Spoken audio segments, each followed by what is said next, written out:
And as we welcome you to our first panel discussion of the day, the need and its impact, meeting the demand, government policies and initiatives towards inclusive housing, I'd like to present to you our panel chair, Ms. Nayantara Rai, Deputy Bureau Chief, ET Now. Let us put our hands together as I welcome her. A warm welcome to our panelists, Mr. Ajit Kumar Mittal, Executive Director, Indiabulls Housing Finance, India. Let's put our hands together.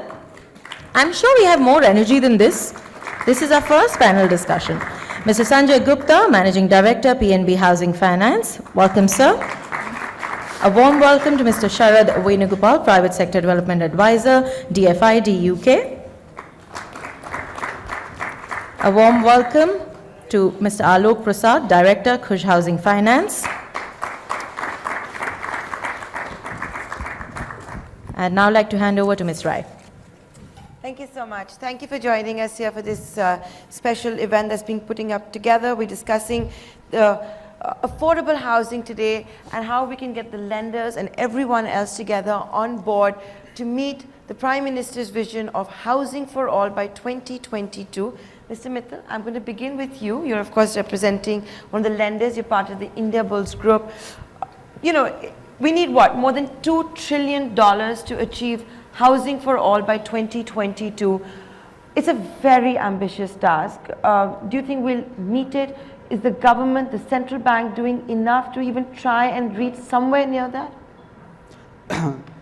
You know, Nayantara, when I was on the flight this morning from Bombay to Delhi, I was just trying to put together my thoughts for the theme.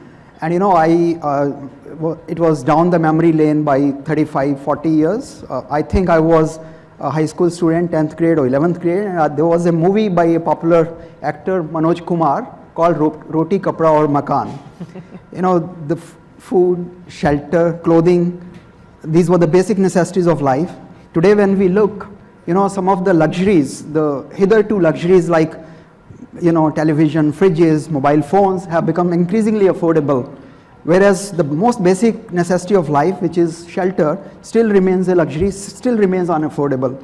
You have, I mean, it's amazing to see our country having made so much progress when you see a street vendor, you know, a vegetable vendor, our own maid servant, an auto rickshaw driver having a smart card. Even a beggar who's begging on a street corner may also have a smartphone. But the point is, have we ever wondered where that auto rickshaw driver or your maid lives? Or he continues to live where they used to live 40 years back or 35 years back, which is a slum. I mean, there has been overarching ambition on part of the successive governments, Prime Minister Awas Yojana, its predecessor Rajiv Awas Yojana, and so on and so forth. They've all been quite ambitious in terms of their outlay. But have we changed things in a very significant manner? Unfortunately, no. Where have we gone wrong? While affordable housing or inclusive housing, as the theme suggests, is a single point solution to the woes of the housing, you know, for the country. But it requires massive collective will on part of all the stakeholders, which includes the government. As the secretary alluded to, quite a few initiatives from the government, and government here doesn't mean only the central government, state government, central government, the builders. You know, fortunately, unfortunately, I also am the second largest builder in the country. I am second largest housing finance company, but I also represent the largest builder, second largest builder. And I am also an ex-regulator. So I can wear all the three hats, and I can see the solution coming only from the stakeholders. Builder, you have so far not been incentivized enough to, you know, focus on affordable housing. Yes. I think time is at premium, so I'll have to summarize it in 3 quick points. One is the land. You know, the land value here is way above its intrinsic value thanks to the rapid urbanization. And who is the largest landowner in the country? Is the government. You know, be it the railways, be it the port trust, be it the local bodies, they ironically own the large tracts of land in the city centers.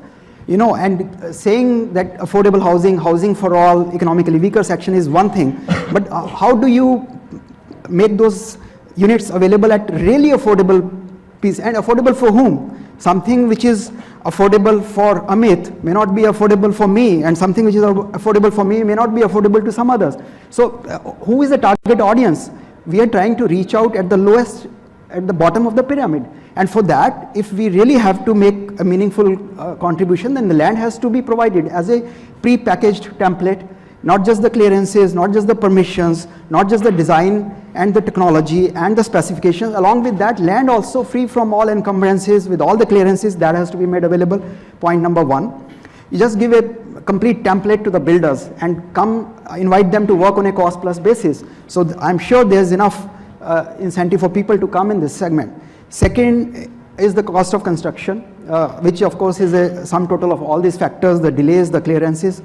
Third, in my view, is the public-private partnership. Way ahead, if to mitigate the woes of the sector, you have to see a massive public-private partnership, not just in the realm of policy making, but also in the realm of actual implementation. Okay. And second, another important point, you know, a couple of months ago, there's some friends from the National Housing Bank, they also held a similar seminar about 3 months back. And I was on a similar panel there. And we were having a couple of representatives from Gujarat and Madhya Pradesh, they are urban development secretaries or housing secretaries or whatever. And I happened to have a very close interaction, and it's very counterintuitive. See, these are the two states which serve as an important template in the housing, affordable housing. The amount of units they have built is enormous, but majority of them are lying unsold. You know, it's just not a supply side phenomenon, it's also a demand side. And what I drilled a little bit more as to what is the problem. Problem is not in terms of housing stock, but have you been able to reach it to the intended beneficiaries? No, we have not been, because cost of unit is 10 lakh, but 1 lakh they have to contribute. Even that 1 lakh, those people are not able to put on the table for housing finance companies like us, or maybe Khush, or maybe banks to pay the remaining 9 lakhs. So that is a big issue. Way forward for that would be rental housing. You know, the secretary mentioned that there is something in the offing, but I am very disappointed why it has taken us that long to really push rental housing in a meaningful way. Well, better late than never. Yeah, if I can bring in hopefully. Mr. Sanjaya Gupta now, he's the Managing Director, Punjab National House Banking Finance. Mr. Gupta, you know, you just heard about how there's this whole problem about the gap that exists in the funding. Is there an opportunity for PSU banks like yours? Well, first and foremost, I would like to correct you. I'm from PNB Housing Finance, sorry. And not from PNB Housing Bank. Finance, yes, my bad. Right. I'll, develop on what Ajit just said. And I have been in housing for the last 32 years, and this is the only thing I know. There are always two sides of this housing, I would say, issue. One is the demand side, where is the customer, and the other side is obviously the supply side. And in good old days, and that was the time when I had all black hair and a lot of hair. There are government enterprises, there are quasi-government enterprises like the housing boards, the development authorities. They were very, very active. And somewhere, we sort of, as we generally do, we buckled them down in the name of liberalization, and their role was totally muted. Now those enterprises or organizations still exist. The exchequer's money is still going to maintain them. But what are they doing? So, and especially with the advent of PPP, I mean, I sort of represent the largest and the most successful PPP in the country. It works. So why can't the development authorities and the housing boards get together, supply land approvals, etc., have a very constructive and a demonstrative sort of a public-private partnership with a lot of construction companies which are there in the country, and really supply, good product. And in the product side, the 3 P's are very important. The place, the price, and the product itself, along with services, total transparency. So that's on the supply side, I would like to say. It cannot happen overnight just because of private enterprise. There has to be some sort of very active government participation in that. On the demand side, when it comes to giving loans to our customers with dignity, with fair play, at reasonable cost, the debt market has to really develop. It's very narrow and shallow. A lot of housing finance companies, especially those which are in their formative years, which are highly specialized to give loans to assessed income group people who are at the lower segment of the pyramid, they need debt.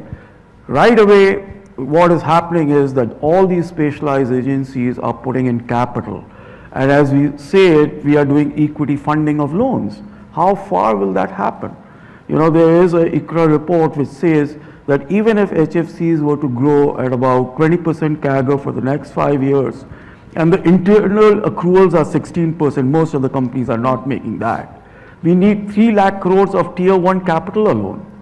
You know, and if we are using capital to fund assets or give loans to our customers, God help us.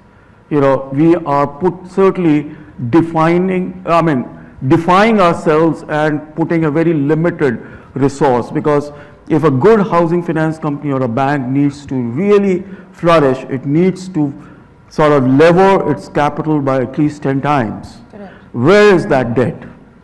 You know, when you go, so I'm not saying that there is no possibility to raise debt, but instruments like MBS for the secondary market, because the portfolio of these companies is sterling, is better than the large HFCs or the banks, but they're not able to put it out and raise NCDs. So, you know, covered bonds is a call of a day. And for that, we will require a little bit of change in our Securitization Act.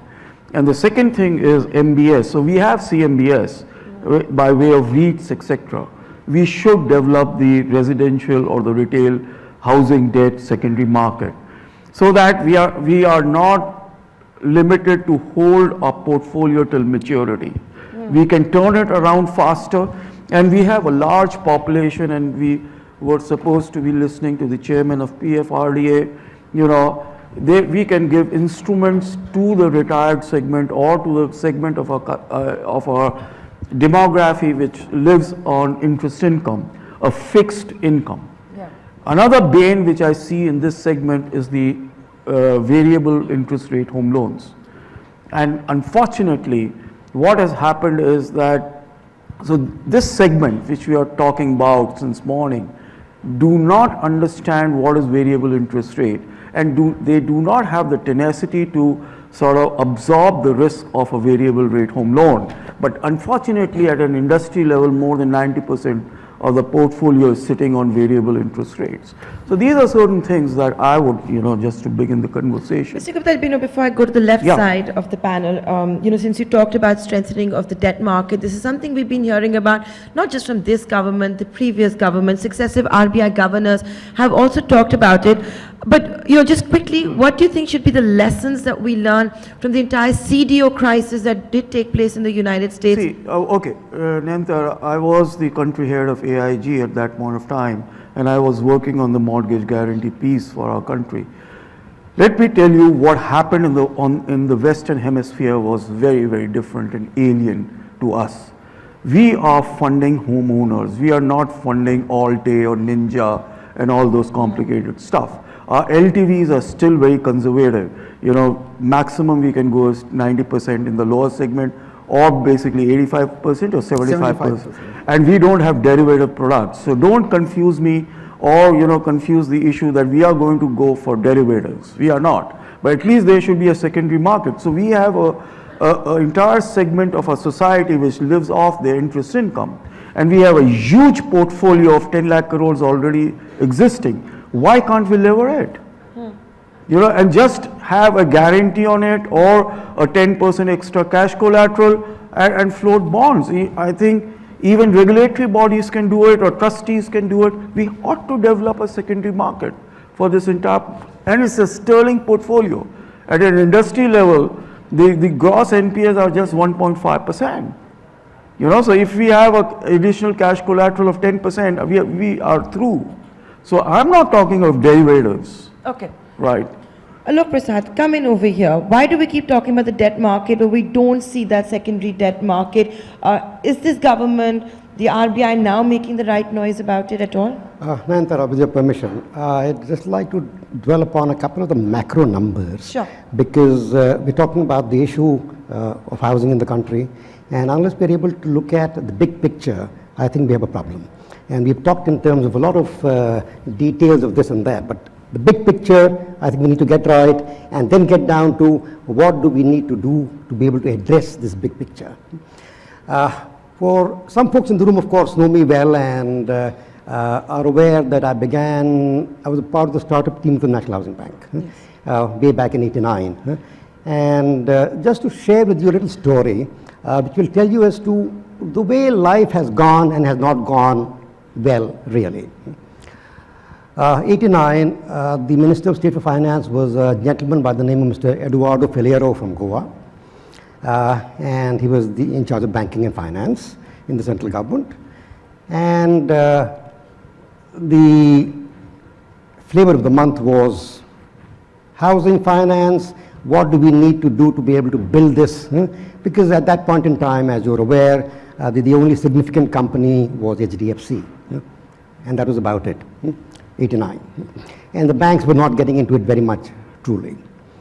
So Mr. Feliero says, where is the problem? We have, let us say, 60,000 bank branches. The ministry will issue a fiat saying that every single branch of a commercial bank will make 2 housing loans every month, which means that over 1 lakh housing loans made every month, and therefore 1 lakh into 12, 1.2 million new housing loans every month will be made, and the problem is solved. Housing finance is available to everybody, and life is great, and this is all over the country. What happened, of course, we know very well. So that is just to highlight the core point that we cannot address this problem purely by mandates and fiats. And there's got to be solid market forces at work, at play, and government must intervene, the regulators must intervene, as they have in fact, but it's got to be really the interplay of the market on the one side and government intervention on the other. The second story, of course, which is a shorter one. And again, from the time when you and maybe he had black hair. That 89, take a guess, what was the balance sheet of HDFC, the largest home finance company in the country? Anybody take a guess? Nothing. 89. I was just a toddler, I have no idea. Correct. It was 2,000 crores. Sorry? I know it. It was about 2,000 crores. No, 800 crores. 800 crores, yeah, I used to work there. Right. 800 crores in 1989, and today what? It's a lakh crores, a ballpark number? No, it's 2.5 lakh. Oh, I'm sorry. My apologies. No HDFC person in the room, I hope. No, Renu's there. my apologies. So, short point. HDFC grew in that fashion. And even today is the largest mortgage company in the country. Gone very well. Government fiat, not gone very well. So, getting back to the core point that as we look ahead and as we look at the demographics as they're evolving, they are truly very frightening. By 2030, we will have 68 cities of a population over 1 million, up from 42. These cities or the urban population will actually generate something like 70% of the country's GDP. Now, while we might talk of smart cities and all of that, the fact of the matter is that what is the kind of real investment being made in cities to be able to address the housing problem? Not really happening. We can talk of smart cities, but the reality is very different. Also, again, look at the gap. Today, people talk in terms of aggregate number of about 20 million units plus shortage in the urban and 40 million units plus shortage in the rural. Is this shortage actually getting reduced? The answer is no. It is widening. The annual supply you need of fresh housing has got to be in excess of 7 million units to ensure that the housing gap from the supply side is able to, let us say, over 2 decades catch up with the shortfall. Now, you look at the shortfall, you look at the demographic trends, and there is a huge problem staring at you in the face. And I think the question which everybody here or in the room has to actually look at, apply their minds to, is how do we collectively, it's about us as Indians actually, it's not about government versus private sector or this or that, it's about all of us as thinking citizens of this country as to what do we need to do to be able to address the problem of this No, magnitude. we understand that, and that's exactly what I was asking you. Yeah, sure. obviously people want houses and they want pakka houses. Correct. Not kacha houses. Absolutely. How are they supposed to buy it? Are the lenders comfortable lending to this category at all in the first place? Nandita, I think And we- their income may not be enough to get... Great question. And let's sort of again look at it from two parts. You have the real sector, which is about housing and housing stock. And you have the financial sector, which is about the supply of housing finance. So what you're now asking me is about housing finance end of it. Yes. And the supply of finance for being able to buy the houses. So let's assume that the house is there, and how do I buy the house? Now, as we know very well, which is one of the policy failures or market failures too, is that every lender today in the mortgage market needs two key pieces to be able to make a loan. Determine income accurately and determine title, or ensure that the title is clear so that I have a good security. Without these two things, it doesn't work out. And that's why everybody pretty much, and my colleagues here will of course very touchy topic. talk about it, more as actual lenders, that who has these two things clear, determinable income and a clear title. Is the good folks upper middle class or government housing with a clear title being made available at a low cost. Otherwise, in the informal market, and particularly as the lenders have tended to now, you have a number of affordable housing finance companies, and I'm very glad to hear about that, of course. But the fact is, when these affordable housing finance companies go outwards to tier 2, tier 3, peri-urban kind of areas, there's a huge challenge, because what kind of titles are available? No, who knows? Are they titles which are actually enforceable? Probably not. And incomes anyway in the informal sector, there's no paycheck, there's no pay slips to look at, there are no ITRs to look at, and so on. So how do you ensure that the income you are determining is actually the income? Well, and not only that, you have to recognize that.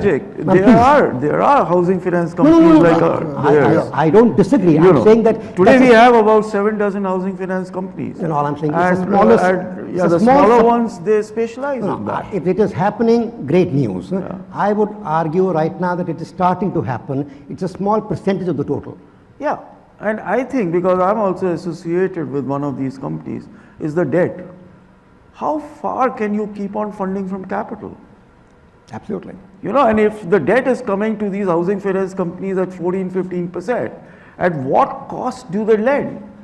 And their OPEX is very high, because you know the target operating model or the way you make these companies work is very different than a formal institution like mine or his, or where Alok used to work previously.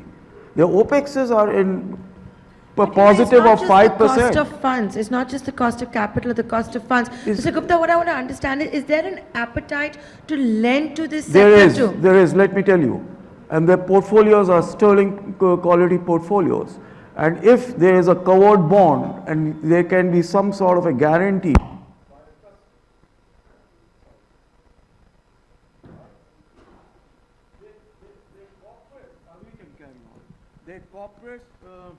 the corporate rating.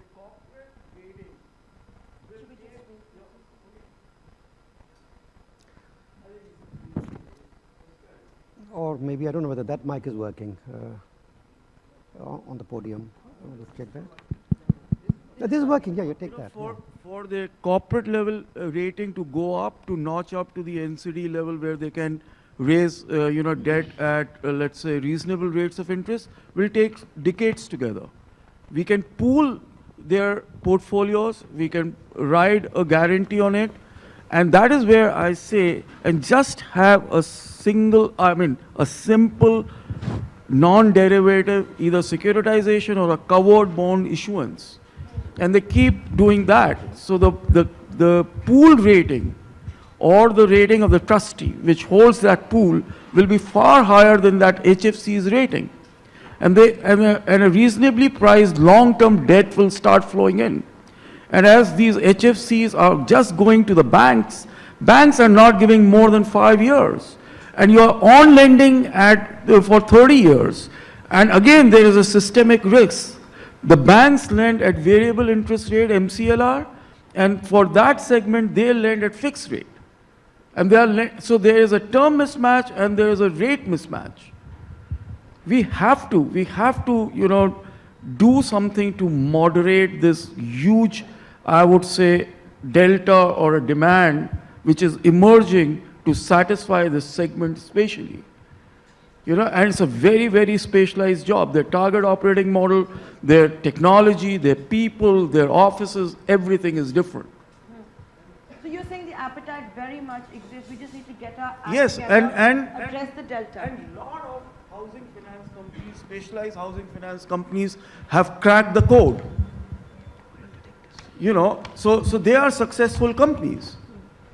But for how long capital will keep on coming? And today we are, as Indians, in a very lucky situation where the world wants to invest in our country. Tomorrow, if capital is scarce, and especially the imported or the foreign capital is scarce, Flight of where capital will the also. capital come from if you are going to do equity funding? You have to lever these companies at least 7, 8 times. Today, they are not even levered one time.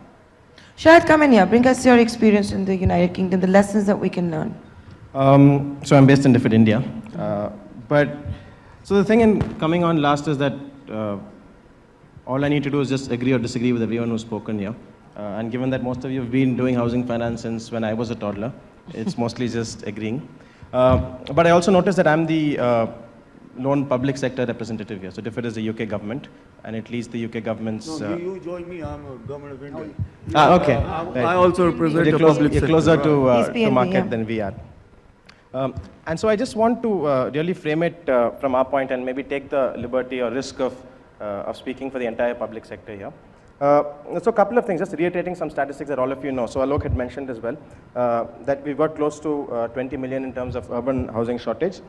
And most of this is EWS LIG. So around 95% of this shortage is in the EWS and LIG sector.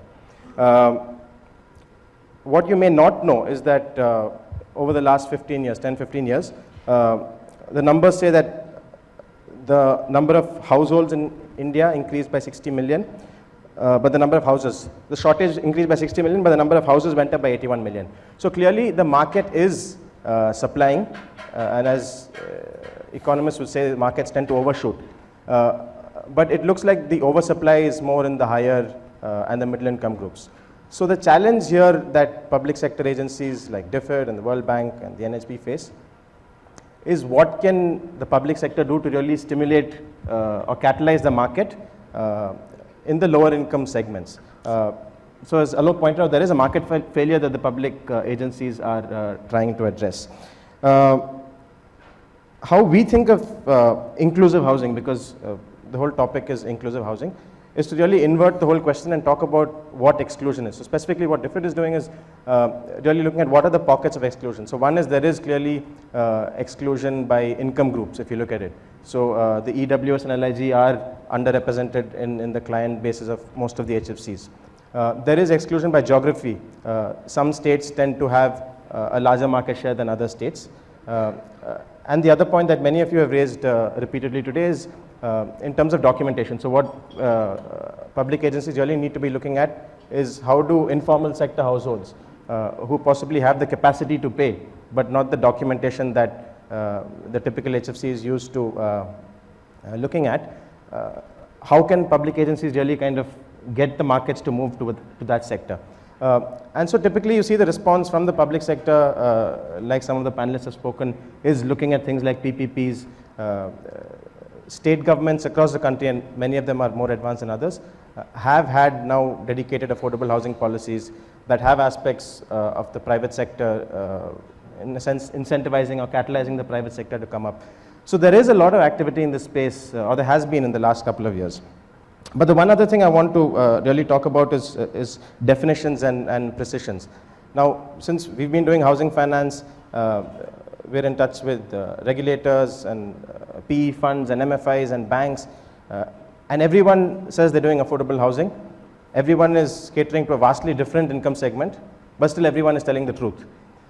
So there are these competing definitions that are floating around. And so I think the need of the hour is precision in terms of what we're going to target.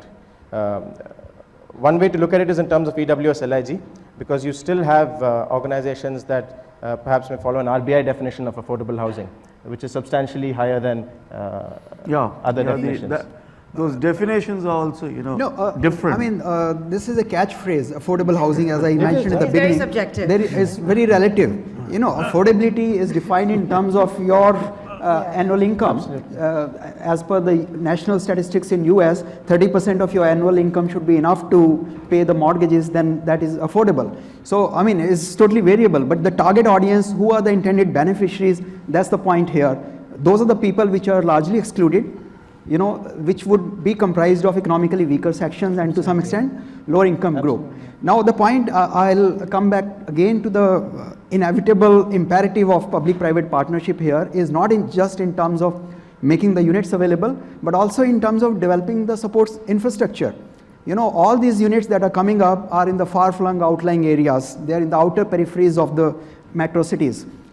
People have to travel a lot for their livelihoods. So unless you have a rapid transportation system, mass rapid metros or something like that, I mean, those units are likely to remain ghost houses. I have seen that with my own eyes. So that is where the public sector and the government agencies step in. I mean, you have to develop the entire ecosystem. It's not just enough to create 1,000 odd units somewhere in the back of the world, back of beyond. You have to have, the entire ecosystem, the support structure coming up there. And that is where housing finance companies or the banks or the financial institutions or the builders are not going to do. That is where you have to have massive involvement of the public sector and the government agencies there. So, because we talk about multiplicity of definitions right now and the lack of infrastructure, Mr. Gupta, how do you deal with it? Because you do have a situation where for FDI it's one definition, for priority sector lending is another definition, for incentives under budget is another definition. So, I mean, for us, life is very simple. Our regulators are National Housing Bank. So, we follow their definition. And, luckily for housing finance companies, there is no sort of straight-jacketed target to do a PSL. But yes, I mean, there is a lot of demand, when it comes to ECB, then we have to follow the definition. But that definition is very different from the bank's definition of affordable. So it complicates issues. And then when you are set to sort of, securitize your portfolio as a means to raise funds, then there's another sort of a definition. So those are challenges, but somehow, housing finance companies, because they are specialized companies, they are single product companies, we do not come to a lot of challenges in our daily lives. But yes, for smaller housing finance companies, as I said, debt is a nightmare. Just to back up Mr. Sanjay Gupta's comments, which he made earlier, very profound observation he made that housing finance companies in particular, or all lending institutions in general, need to really be able to lever, and for that their capacity to raise long-term debt is of absolute importance. Also, one has to see the evolving paradigm. Now there is a complete shift that is going to be there away from the bank borrowing. Reserve Bank of India has already come out with a discussion paper where they are going to put outer caps, the limits, how much you can borrow from the banking system. Large companies, I mean, I'm not talking of the smaller companies, even the larger companies are going to have tremendous problem accessing bank credits. So it's now imperative that they have to resort to more market instruments, whether it's NCDs, whether it's bonds, whether it's commercial papers, masala bonds, domestic offerings or whatever. So that has become the order of the day. There is no way you can rely. There should not be flip-flops that, this sector can invest so much in housing finance as a percentage. It certainly drops. Fortunately, that has been. But it matters. It matters. It matters because if you were supposing going to raise funds, all of a sudden that window is closed for you. Yeah. Fortunately, SEBI woke up to that. And that was a very important step. But are you gentlemen now satisfied with the ECB limit? We had seen some flip-flop there as well. Is it enough? You think it needs to be revised? See, there is no love for foreign debt, let me tell you that. It is one of the sort of avenues to raise debt. And that's so minuscule. There is a sovereign limit of $1 billion every year, and which is available for all the housing finance companies as also to the leading builders. So, and predictably, they are the usual guys, 2, 3, one of them is sitting here, Yeah, you take all of it. who raise it. So, we are not a great advocate or a votary of it, but yes, this is available. That's what I'm asking, do we need to revise this limit? The domestic debt market has to become more Vibrant. wide and more deep. And as you all know, Indians have a great propensity to save. And they are very, very loan averse. On an average, a 20-year loan gets finished in 7 to 8 years. So Indians are great to save. They also need now instruments to save. So supposing the bonds, the deposits of the banks are almost coming off, the hook. They are at 6.5%, 7%.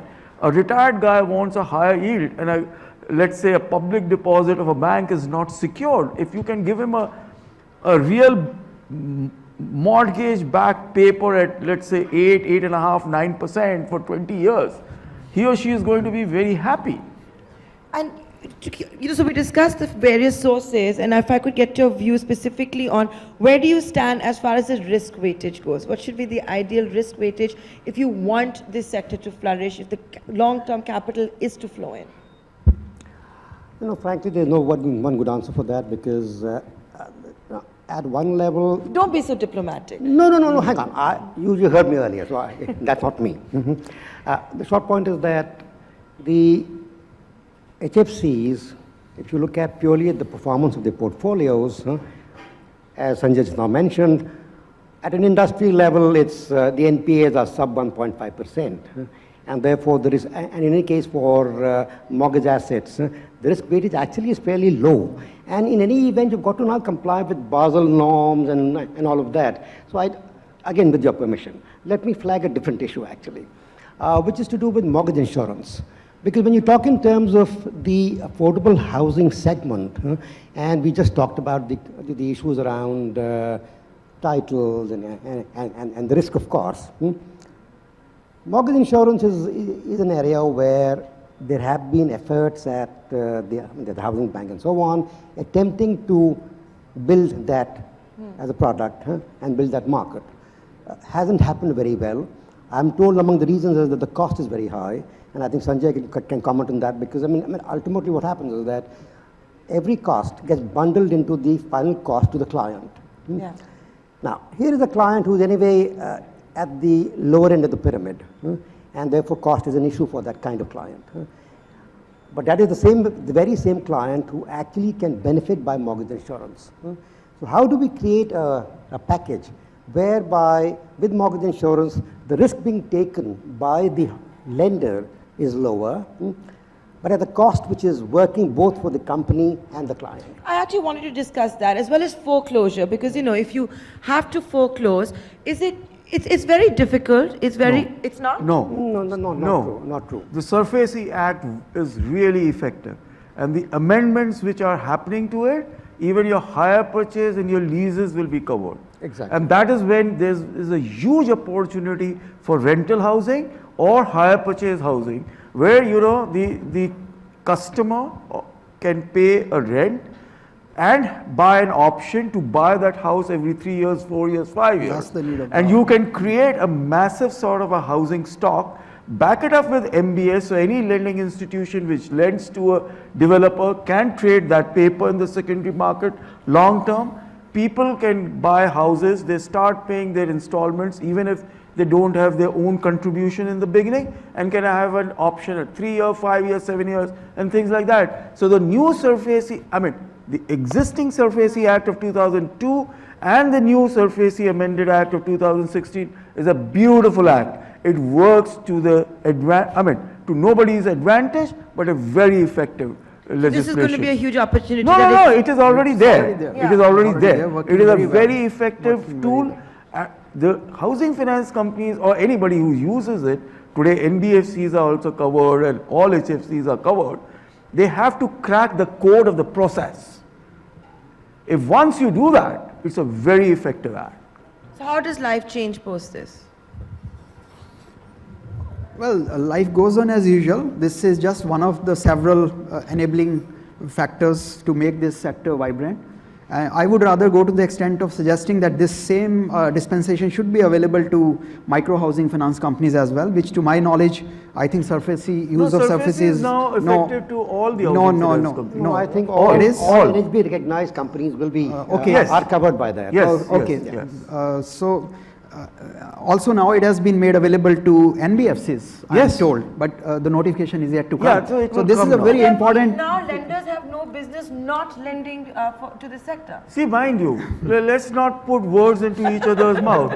My business is to now lend. you covered today. My business is to lend. If we are saying that the velocity, transaction velocity has fallen, it hurts me more. The customer puts in 20% or 30%, I put in 80% or 70%. And if the volumes go down, I get hurt first, like all of us, right? So we are very anxious. The only thing is, as I said, the 3 Ps in affordable housing are very, very critical. The right price, the right place. If you are going to sort of uproot a family from where they're living and generating their income, 20 kilometers away, they are not going to move. As Ajit said, they are going to become ghost cities and the right price. You know, they have to be served with dignity. The dignity that we like, the dignity they like. It has to be like that. And you know the point that Alok brought up, what do you take from them to lend to this sector? Because how do you get a clean title and a regular income for the sector that we're talking So that about? is what I was saying, ki the supply side, please reinvigorate those public enterprises which were supplying. Believe you me, I started my career in 86, right till 2000, that was the segment, 70% that we used to fund in HDFC Limited. Right? So it is not rocket science that we are talking today. Then why don't companies like yours But do it? today Mr. there is Mittal? no supply. So can I comment on that? Yeah, let Mr. Mittal just answer. Why is this not seen as an opportunity anymore? There is no supply now. Viable supply. Correct. He could create the supply No, as a construction company so to what work. can he create? So supposing, I will answer that No, question. I'll be sir. fair, I think. Now if you from sitting here create affordable housing in Neemrana, I will not fund it. Because I know people who will buy there will only buy for capital appreciation and will never live Well, there. you have a huge auto belt in Neemrana. No, but a huge Ah, Japanese quarter coming yes, up. so if the people who are employed there buy, I will fund. But people For who are speculators migrated, you won't buy. yes, we won't. But why shouldn't housing be a tool of investment? No, but why wha- do we not consider but it to be good asset where class? will the Delhi person go? You first answer that. Investment opportunity comes later. We are talking of the basic need and demand of shelter.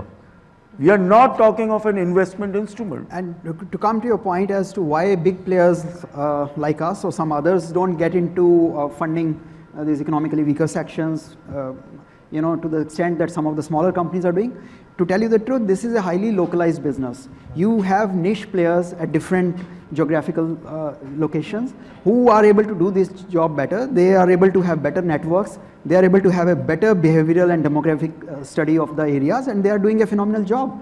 And national level players are doing what they are doing. Let them do what But they your are doing. presence is very limited. It We are- has not been incentivized. At the end of the day, it's fair to look at your bottom Yeah, line there and top are- line. It's fair. there are constraints You're not, for you're us here to for reach out to profit. those Yeah. geographies. And Sharad, you wanted to come? Yeah, so I just wanted to chip in on the question of supply. So what we've seen in the last maybe 12 or 18 months is that at least from the state government's side, supply seems to be picking up.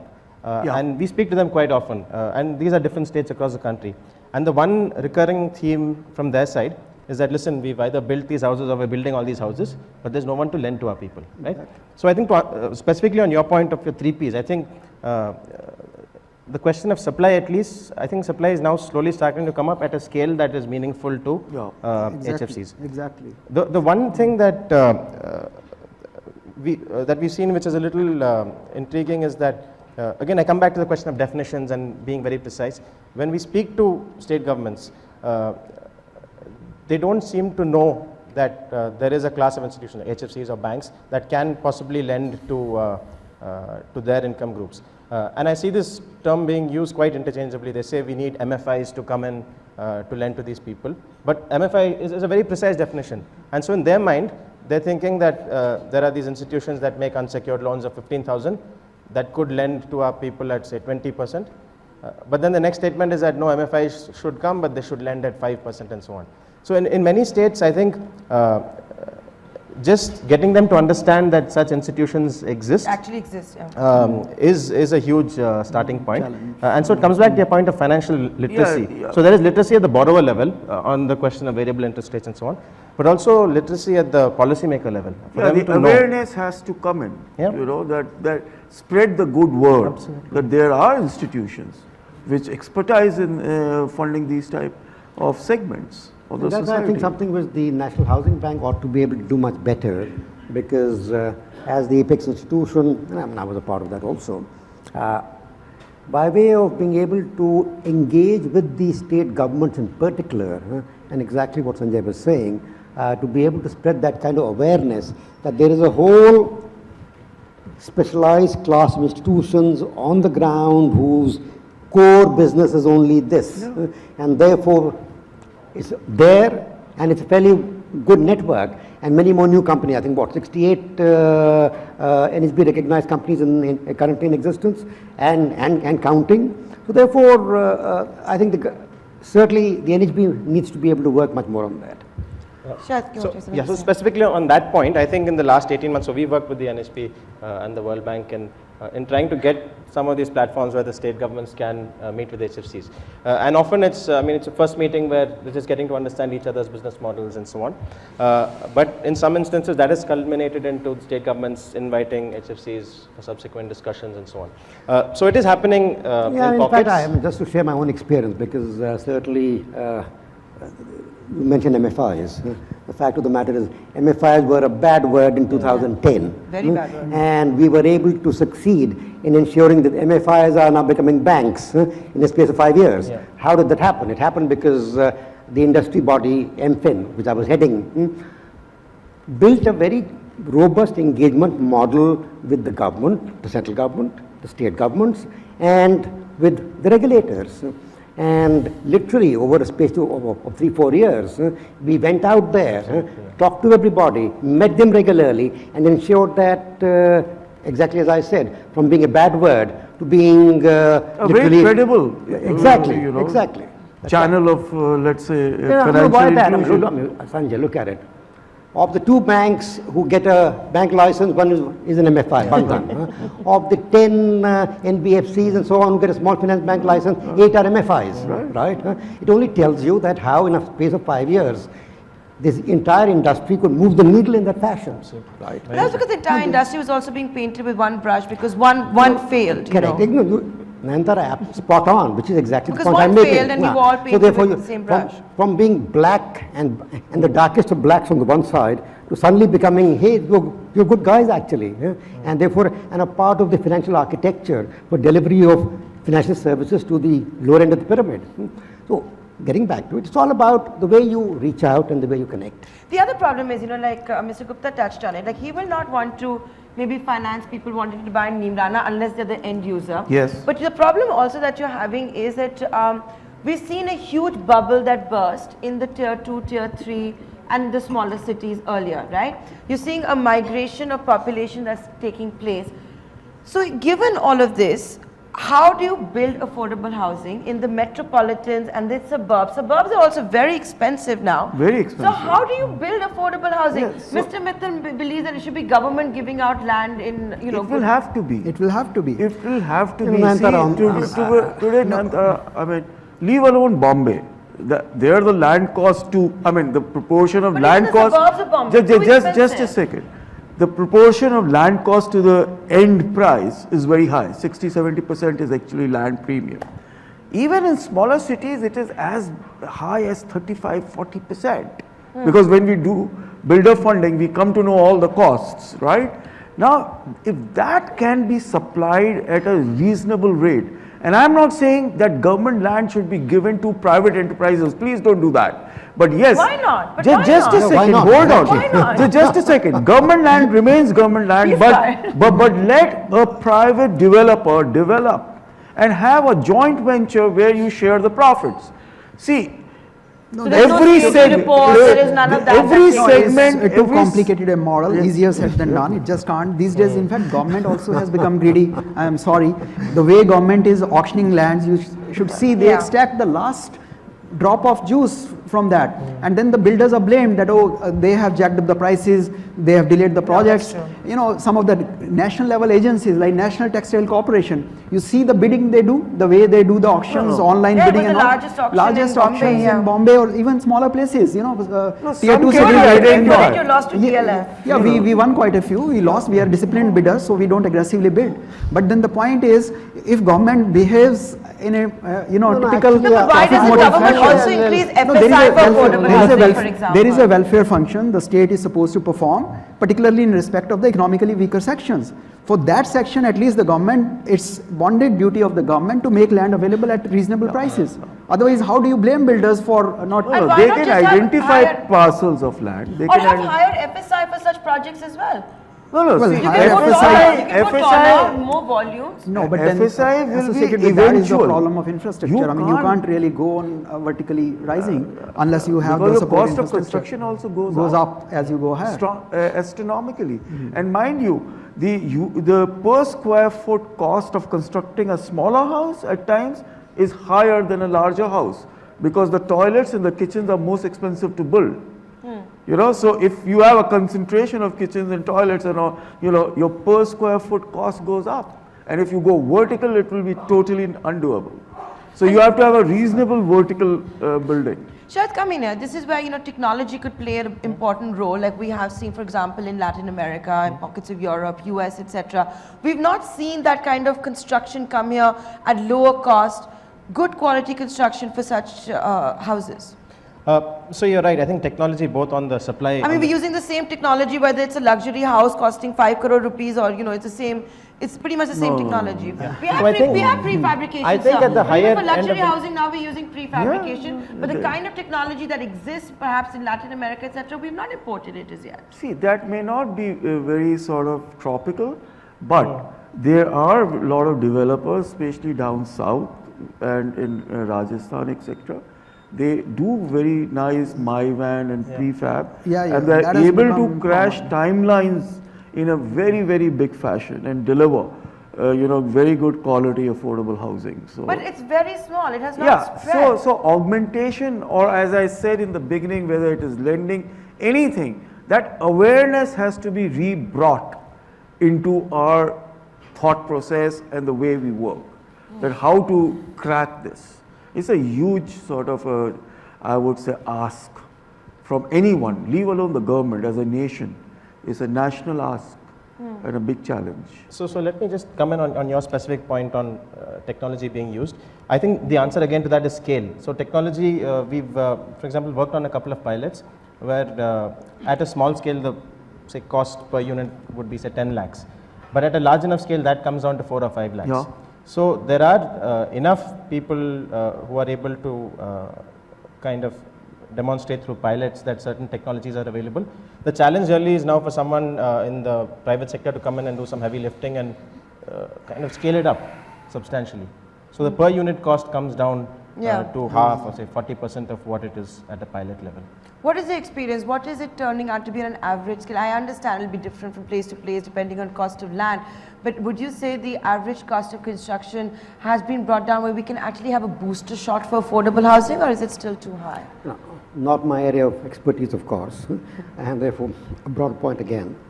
I think we've got to understand that affordable housing must be seen as a public good, and as a public good, the government has to intervene. As a part of the intervention... So we should have tax breaks too? Yeah, exactly. And that's a part of it. I mean, tax breaks work for guys who pay tax. Most of the affordable housing folks are folks who don't pay tax. So therefore, getting back to the... But the builders of affordable Yeah, sure. housing No, pay. no, absolutely. That could be a good way to go. No, but to me, for example, Singapore is a great model. In Singapore, there is a large-scale public housing which the government creates and makes available to middle classes and lower income categories, and equally there's a very vibrant private sector housing industry on the other side. So I think here also we need to be able to make this bifurcation that one set has to be viewed as a public good which the government must come into and provide, whether it is by way of a partnership model with the private sector or directly. And for that technology and all the other good things to be applied to it. Then there has got to be the more regular kind of housing for the middle classes and the upper income groups, where the private sector comes in and therefore does what it has to do. And that has been the policy, actually, if you look at it objectively, for pretty much every segment, every industry.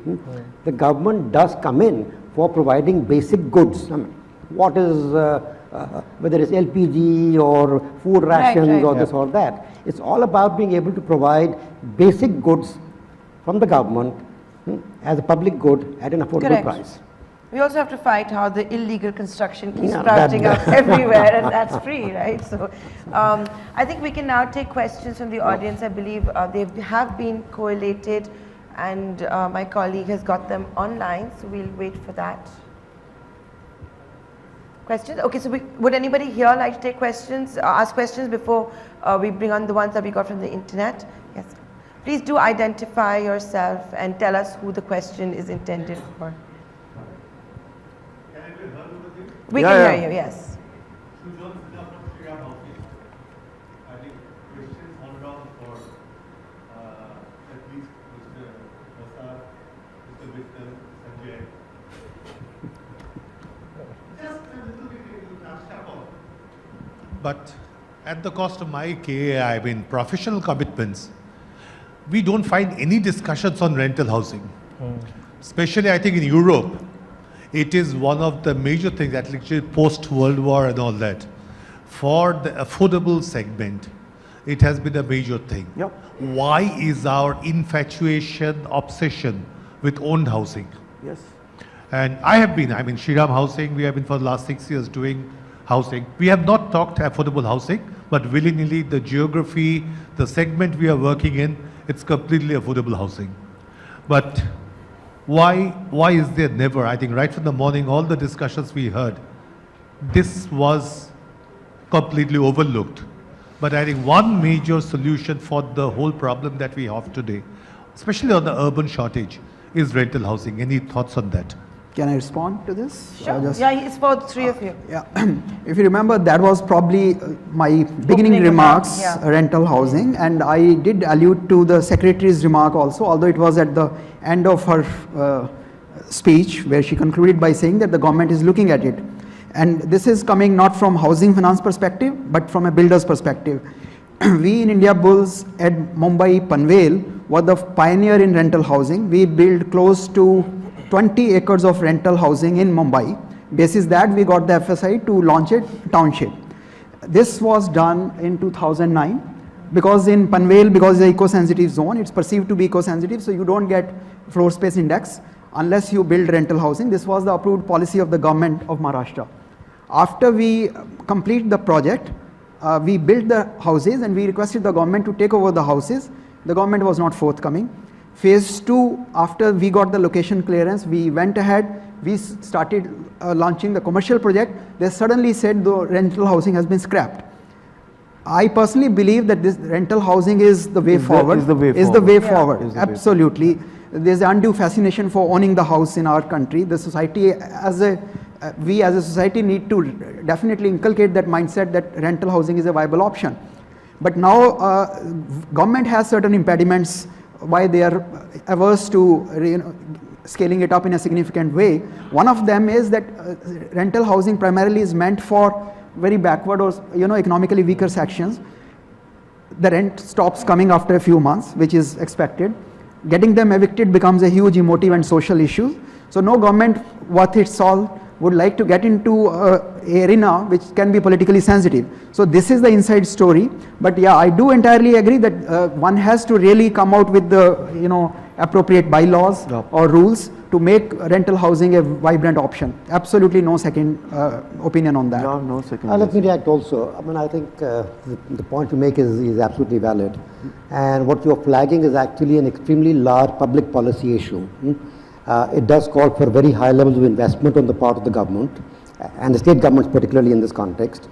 And the issue really, as he rightly flagged, is that when you are providing this service, in a manner of speaking, or public good, to the lower income categories of people, you need to be able to collect on the rent.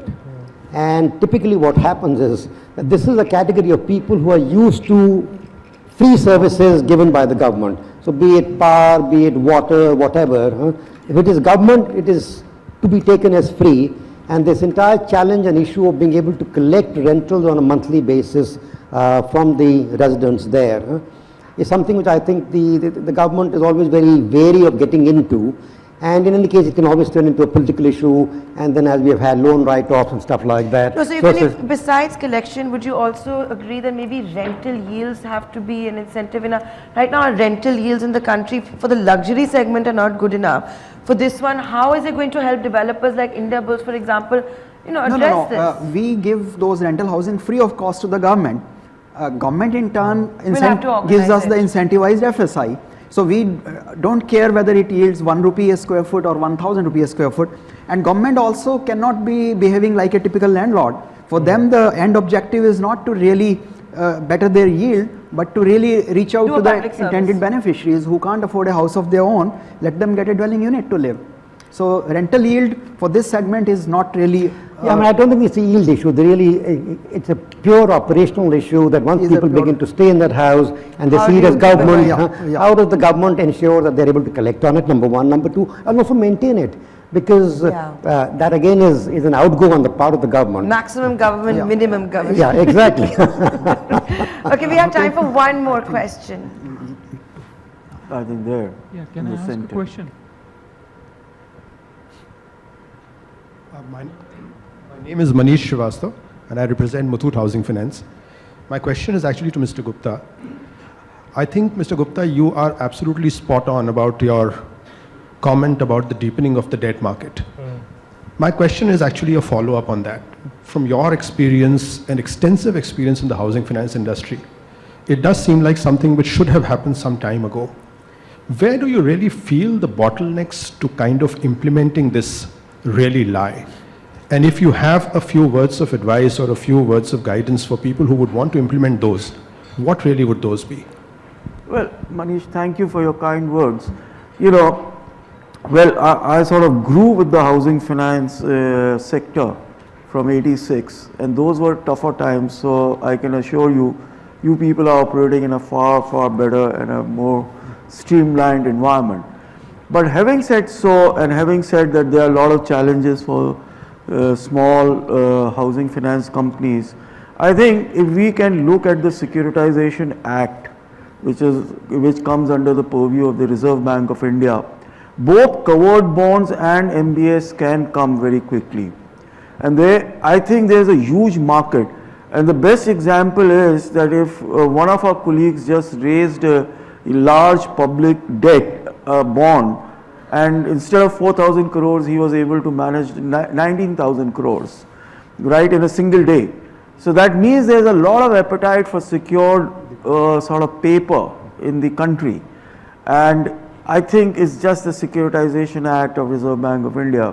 If we have a relook and we can allow just plain vanilla mortgage, covered bonds and one layer of securitization, MBS and covered bonds will not take much time to come into the country.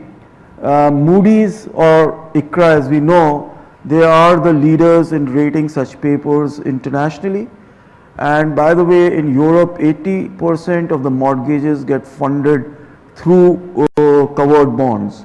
I will not talk about the US because that's become a dirty word ever since 2008 crisis. But that was all synthetic paper. That was not pure mortgage secured paper. And there the rating agencies were at far greater fault than the mortgage creators or people like us or the guarantors. So we are, you want to say, okay, we are running out of time and I'm getting gestures from the side of you to wrap up. So I'd like to thank each of the panelists for taking time out and joining us here. If you have questions, catch them offline. Thank you very much. Thank you. Have a nice afternoon. Thanks. Thank you so very much, Ms. Rai, and thank you, panelists. It was a very interactive session indeed. And as she just mentioned that the team will be more than happy to take the questions offline. Of course, they'll be joining us for lunch.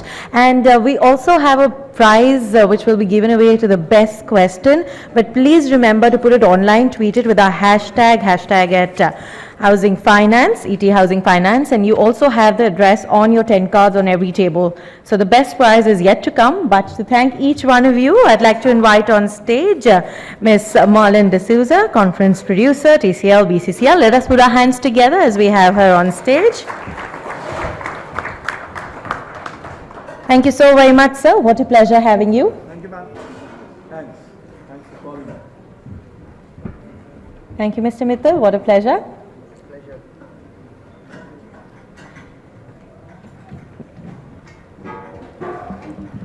Mr. Venugopal, thank you so very much.